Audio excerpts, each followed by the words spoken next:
और गहलोत साहब जो सोशल वेलफेयर की जो स्कीम्स आ रही है वो आप गरीब तबके के लिए या जो नीचे वाले तबके के लिए लो अर्निंग मेंबर जो लोग हैं उनके लिए अच्छा काम कर रहे हैं। तो मेरे हिसाब से गवर्नमेंट इस बार बहुत बढ़िया काम कर रहा है। कई सारी योजनाएं हैं जैसे चिरंजीवी की ले लो आप या पेंशन वेंशन की ले लो, तो सोशल वेलफेयर स्कीम बढ़िया है और अच्छा काम करे तो जनता को भी रिवार्ड देना चाहिए, रिपीट होनी चाहिए सरकार मेरे हिसाब से। मैडम ने भी बहुत अच्छा काम किया पर अब सेंट्रल जो लीडरशिप है वो शायद उनको किनारे पे रखना चाहता है, नहीं तो अब तक फ्रंट फुट पे आ ही जाते हैं ना। देखो मोदी जी सेंट्रल में है, स्टेट में तो आपको स्टेट का लीडर तय करना पड़ेगा ना, नहीं तो कर्नाटक में हुआ जो हिमाचल में वो रिपीट हो जाएगा यहाँ पे। देखो मतभेद तो देखो सीट एक है तो आदमी तो एक ही चुना जाएगा, है ना, और उसका अगर कोई सक्सेसर बनना चाहता है तो वो अपना प्रयास करेगा, उसमें कहाँ गलत है। कार्यकाल अच्छा गया, कोविड में 1-2 साल खराब भी हुई सरकार के, लेकिन उस टाइम पे भी राजस्थान ने अच्छा परफॉर्म करा जो मेरे को मैं मानता हूँ।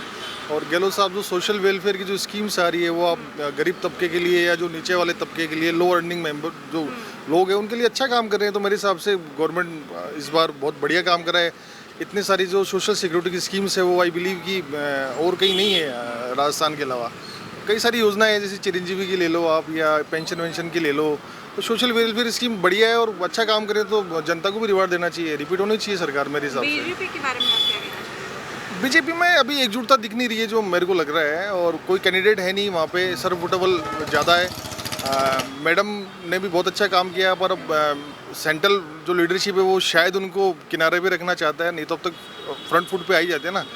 और पहली बार मैडम 2 वर्ष सीएम रह चुकी है। जब चुनावी साल में मैडम पूरा राजस्थान नापती थी, दौरे करती थी, लोगों से जुड़ाव होती थी। झारखंड तो चलो जो भी पॉलिटिशियन है आगे नहीं है अभी, उनको किसी को आगे कर नहीं रहे। अब चुनाव में 5-6 महीने बचे हैं अभी तक। कहते हैं कि हम नरेंद्र मोदी के नाम पर इलेक्शन में आएंगे। देखो मोदी जी सेंट्रल में है, स्टेट में तो आपको स्टेट का लीडर तय करना पड़ेगा ना, नहीं तो कर्नाटक में हुआ जो हिमाचल में वो रिपीट हो जाएगा यहाँ पे। जब तक आपकी स्टेट लीडरशिप अगर तैयार नहीं होगी, अगर वहाँ पे एक चेहरा आप नहीं आगे जनता को आप प्रेजेंट करेंगे तो आप मेरे हिसाब से हर जगह मोदी जी काम आएंगे नहीं। सेंट्रल में है वो, पीएम का जब चुनाव होगा तो उस टाइम लोकसभा के चुनाव में वो चीज़ देखी जाएगी। अभी अगर स्टेट का सीएम अगर चुनना है तो चेहरा आपको जरूर आगे करना चाहिए। एकजुटता की बात करें तो कांग्रेस में भी दिखाई नहीं पड़ रहा है। सचिन पायलट और अशोक गहलोत के बीच में मतभेद चल रहा है। देखो मतभेद तो देखो सीट एक है तो आदमी तो एक ही चुना जाएगा, है ना, और उसका अगर कोई सक्सेसर बनना चाहता है तो वो अपना प्रयास करेगा, उसमें कहाँ गलत है। पर चेहरा तो एक है ही ना कम से कम बोलने के लिए।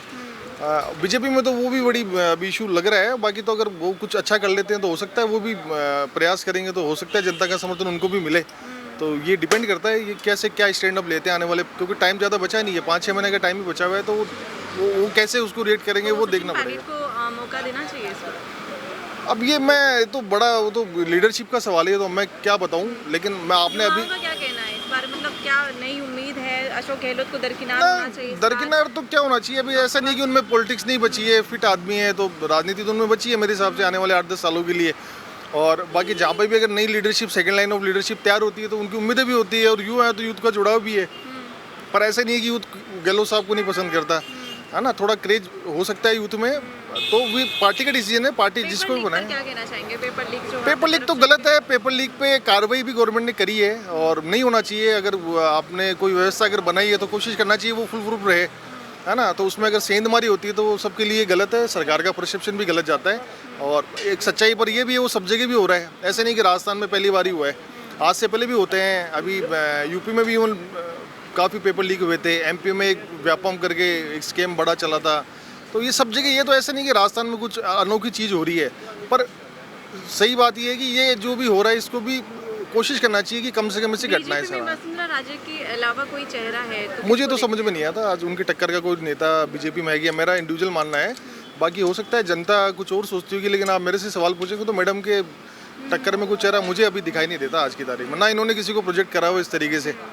तो ये लग रहा है मेरा। रिपीट होगी क्या लग रहा है? आज की तारीख में तो संभावना ही पूरी है मैडम, जो मुझे लगता है। हाँ, और बाकी 6 महीने में कुछ चेंज होता है तो वो एक अलग बात है। बाकी आज की डेट में तो ऐसा कोई एंटी इनकम्बेंसी टाइप्स दिख नहीं रहा, लोग भी हैप्पी काइंड ऑफ हैं। और कई सारी चीज़ें इन्होंने करी है जो होनी भी चाहिए। जैसे आज आप सिलेंडर की प्राइसिंग ले लो, हर आदमी कैपेबल नहीं उतना पे करने के लिए। तो जो जो लो इनकम ग्रुप में आ रहे हैं तो वो अगर उनको कुछ अगर बेनिफिट मिलता है तो होना ही चाहिए। वो तो सोशल वेलफेयर स्टेट का एक बेसिकली एक फंडामेंटल होता है कोई किसी भी गवर्नमेंट का, तो उसके हिसाब से सरकार काम करे तो बढ़िया। ताज़ा खबरों के लिए विजिट करें द फैक्ट इंडिया की वेबसाइट और डाउनलोड करें द फैक्ट इंडिया ऐप।